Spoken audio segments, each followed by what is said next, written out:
Živjo, Jana. Živjo, Diego. Živja družba, spet sem jaz. Za vse, ki me ne poznate, moje ime je Jana. Dobrodošli na mojem kanalu. Tukaj govorim o različnih temah, nekatere se nanašajo na temo moje zdravstvene situacije. In sicer govorim o slepoti in slabovidnosti z različnih vidikov. Če vas zanimajo videi na to temo, jih najdete na listi predvajanj z imenom Bela palica. Druga lista predvajanj je pa z imenom Mehika, kjer pa lahko poslušate različne teme, ki so kakorkoli povezane z Mehiko. No, danes se nahajamo v kotičku z imenom Mehika in kot ste videli v naslovu, ljubezen po mehiško. Ja. Najprej bi se rada dotaknila ene teme, ki je v Sloveniji zelo poznana, in sicer mehiške telenovele in tiste vzdihujoče ljubezenske izjave in sploh.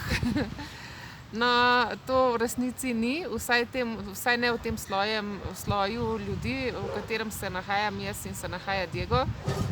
To je v bistvu vse pretiravano, mogoče se te zadeve v majčkeno višjem sloju nahajajo.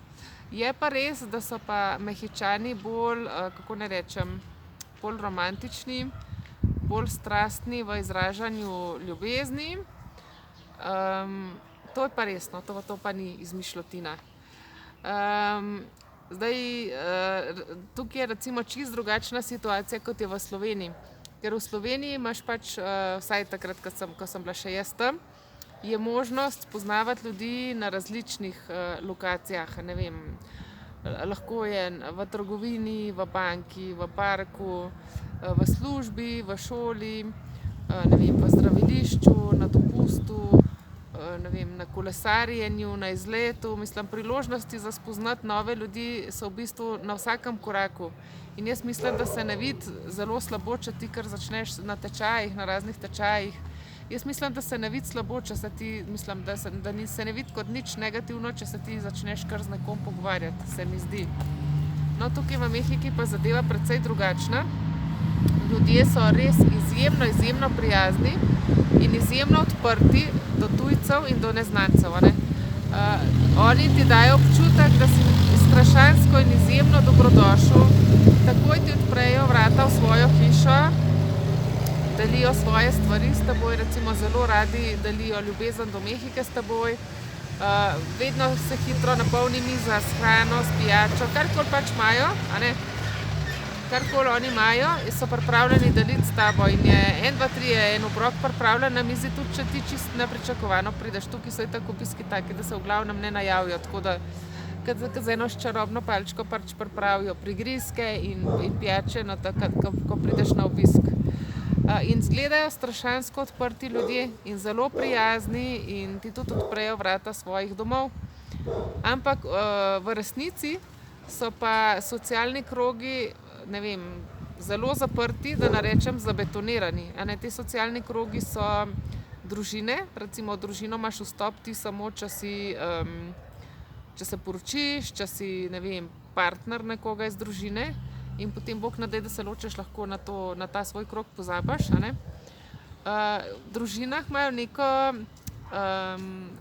Diego? Dime. What is postizo? Fake. Ok. Not real. Fake, hermano postizo? Pues sí, que no es tu hermano de verdad. Ok. Imajo pa neko zelo posebno zadevo in sicer, da se pravi, da je, kako bi rekla, sposojen brat ali pa sposojena mama ali pa nekdo, ki je zelo blizu družini in se ga povabi na veliko družinskih zadev, ne vem, na rojstne dneve, na razna praznovanja in se domneva, da bi bil skoraj družinski član. Recimo mi imamo enega prijatelja, ki mu rečemo stric Pako, ki v bistvu ni lisin stric, je pa zelo dober Diegov prijatelj, na primer, ne. No, ta oseba je tudi jasno, da sprejeta bila v Diegovo družino in nekad bi bila enakopravni družinski član. Potem se pa razvijajo prijateljstva oziroma socialni krogi v službi ali pa v šoli, ne. In iz teh 3 virov ti prideš lahko, no, z družine ne, ampak iz vseh ostalih virov lahko prideš do partnerjev. Z družine v bistvu tudi, no, če nekdo od družinskih članov ti predstavi neko osebo, ki je samska. Se pravi, ti imaš možnost spoznati svojega partnerja na ta način, da ti nek družinski član predstavi nekega potencialnega partnerja, ki je samski. Enako se lahko zgodi, da ti ga predstavi kakšen tvoj sodelavec ali pa sošolc, sošolka ali pa bivši sošolc, bivši sošolka, ali pa da neposredno ti spoznaš osebo v službi oziroma v šoli. In potem je običajnih načinov za spoznavanje partnerja konec, ker ne moreš iti recimo v kavarno pa kar z nekom, ki za sosedno mizo začeti pogovor, to bi se zelo slabo bi izgledalo, no, bi izgledalo, kot če je ženska, da je zelo lahka ženska in podobno za moškega, če bi na ta način pogovor začenjal, ne vem, res težko najdeš partnerja izven teh krogov, no. Ena zadeva, ki so jo začeli prakticirati, je speed dating, ne vem, če ta zadeva se v Sloveniji prakticira, mislim, da sem videla na tedniku. In sicer, da naprimer, da imaš 5 moških pa 5 žensk, približno iste starosti, ki bi se mogoče lahko zanimali drug za drugega in potem v 5 minutah moški spozna 5 žensk in vsaka ženska spozna 5 moških in potem označaš, če te kdo zanima in potem ti poskusijo organizirati en zmenk s tisto osebo, če tako moškega kot žensko ne zanima odnos. No in to je ena zadeva, ki tudi v Mehiki obstaja, ampak ni tako zelo uspešna, no, nekako so tako zakoreninjeni načini spoznavanja ljudi, da se ta zadeva ni prijela. Diego, what do you think about different platforms on internet where you can match a couple? You think it works in Mexico or not, or what's your opinion? I think it works, but for a minority. I don't think it works for most people, but I think in general, maybe it's not very effective. Maybe it's for something casual, no? I think so. For something serious, I think you have to meet the person and get to know the person, I think.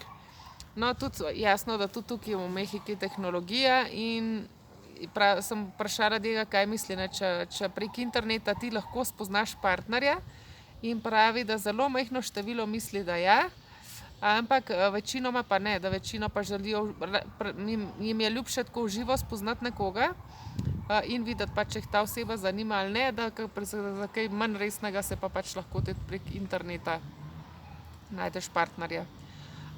No, moram reči, da sta oba dva, moj oče in moja mama, sta bila zelo presenečena, ko sem povedala, kako težko je najti družbo za Liso, da bi se igrala z drugimi otroci, ker zares deluje na prvih 20 pogledov Mehika izjemno odprta dežela. Ljudje delujejo zelo prijazni, zelo odprti in tudi v resnici so, ampak samo za te prve korake. Zdaj za neka bolj trdna prijateljstva, to je pa kar trnova in dolga pot, da kakšna taka prijateljstva vzpostaviš. Jaz nekaj jih imam, njih pa toliko zelo veliko, no, kot bi si človek mislil na prvi pogled. Evo. No, tako je pa ljubezen po mehiško. Lepo se imejte, če še niste naročeni na moj kanal, se lahko nanj naročite, da boste brezplačno obveščeni vsakič, ko objavim kakšen nov prispevek. Če radi poslušate video v angleščini ali pa v španščini, imate priložnost tudi poslušati moje video tako v angleščini, ene tako v angleščini, večino pa v španščini. Se slišimo prihodnjič. Adijo!